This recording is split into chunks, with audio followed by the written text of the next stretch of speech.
Hello guys, ഇതാണ് ഞങ്ങളുടെ മഴ പെയ്ക്കുന്നത്. കുപ്പി തുറന്നാൽ മഴ പെയ്യും, കുപ്പി അടച്ചാൽ മഴ നിൽക്കും. ശ്വാസം കിട്ടുമ്പോൾ ഈ മഴ പെയ്യും, ശ്വാസം കിട്ടിയില്ലെങ്കിൽ മഴ പെയ്യത്തില്ല.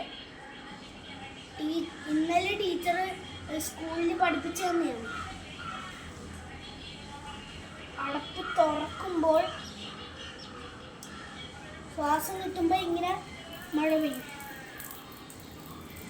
ശ്വാസം കിട്ടിയില്ലെങ്കിൽ ഇങ്ങനെ അടച്ചില്ലേ, അപ്പോൾ ശ്വാസം കിട്ടത്തില്ലേ ഇത്, അപ്പോൾ ഇത് മഴ പെയ്യുന്നു. അപ്പോൾ ഇത് ഇങ്ങനെ പ്രസ് ചെയ്താൽ വരും. Thank you.